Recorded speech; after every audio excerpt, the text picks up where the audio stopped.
Hey guys, how's it going? Elliot here again, and in today's video we are going to be checking out the RetroMini.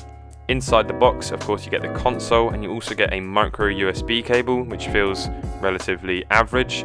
The manual, again, extremely average, very bad English in there. Can be self-played download games. Pretty standard though with these kind of manuals. The console itself feels very nice quality and looks aesthetically retro, which is a good thing considering it is called the RetroMini. The buttons feel quite nice, don't feel too spongy, however the back buttons are absolutely awful, although that's something we'll talk about a bit later on. The battery is a Nokia clone battery, which is a good thing because you can buy them online for very cheap, and it's the same thing seen inside the BitBoy. So I guess it's time now to actually look what is on the RetroMini. I should note at this point that mine didn't come with a micro SD card, although the more expensive ones do actually come with them. As I mentioned before, this is only £25, although for the extra £20 or £30, it's not really worth buying a preloaded micro SD card. This volume wheel is so stiff, it's unbelievable. So we've got game, music, video, picture, ebook, file manager, and system settings. I guess it's just really quickly we can get all these rubbish ones out of the way and have a look at some game functionality. So got backlight time, backlight luminance. Let's see if we can turn that down a little bit actually. It might help with the video. Language, sound, and system function. Recover system, and then desktop set I've changed. Jeez, let's turn this down a bit more. File manager. This is where you can look at what's actually on your... this is a save, for example, but you can also look at what's actually on your SD card. Ebook. A boy and his tree. A long time ago, there was a huge apple tree. A little boy loved to come and play around every day. He climbed to the top of the tree and ate the apples. Picture. There's some preloaded pictures on here. And if you press A or B, oh no, if you press A, then it rotates it. And then B goes back. And there's the same with this one. Video. Let's see what's actually on here.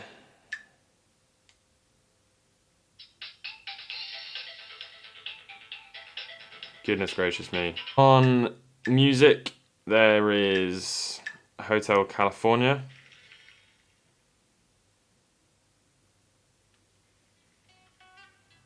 Fantastic, I'll be listening to that. You can kind of tell this looks quite a little bit like a PSP vibe that they've gone for here. And then game, which is what we really want to be seeing, is here. This right here is the PMP-V, which is a console that was sent to me by my friend Gray a very long time ago. Now, this has been around for a very long time, and the reason why I wanted to point it out is this has been around for such a long time, and it only costs £10, and it also has a laser on the top of it, which is absolutely incredible. Let's have a look at the laser. There we go, there's the laser. But look, this thing is absolutely identical in every possible way to this thing, the RetroMini, and the screen is exactly the same. The screen resolution is apart from the broken screen here, which is why he gave it to me, but everything's exactly the same. Okay, the speaker sounds a little bit different, but it's virtually identical. Now this thing has been around for such a long time and cost £10. And although it's got this horrible D-pad, and there is one big flaw on this which I'll point out in just a second, it works. You know, this thing is so inexpensive. This thing, when it first came out, was $50 odd, and this is $10, and no one obviously knew about it, and it has the laser pointer on the front of it. It doesn't have any shoulder buttons. This substituted for your D and A up here. So yeah, it's not the most comfortable of things. Actually, I think it's these two here. So it's not the most comfortable of things to navigate, but it's not impossible. Although I think it was more advertised of playing slightly different games to Game Boy Advance games, but it's possible. For the price, you just would expect everything to just be a little bit more ironed out. There is still quite a lot of lag on this game, and also it just goes from 0 to 100 on here. That's so weird. There is quite a lot of things that they needed to iron out. You know, this game is actually quite laggy. As you'll see in a minute, it does get a few frame rate drops, which is not something you really want when playing one of these games. Also, in terms of saving, this is actually a console that you can save your games on. So that's a benefit for people who are actually going to play this religiously. Although this is definitely not something that I'll be looking at to play my games on. I'll play it on a flash card on my actual Game Boy Advance SP. because then it's just loading the ROM onto a cartridge and then playing it like it would on an original cartridge. So you can see there's a hell of a lot of lag, and as I run forward, you'll be able to see the sheer amount of lag on this thing, and it is massively affected when you're playing games like this, that there is so much lag. You know, I'm not doing anything to the clip. You can actually see the frame rate there.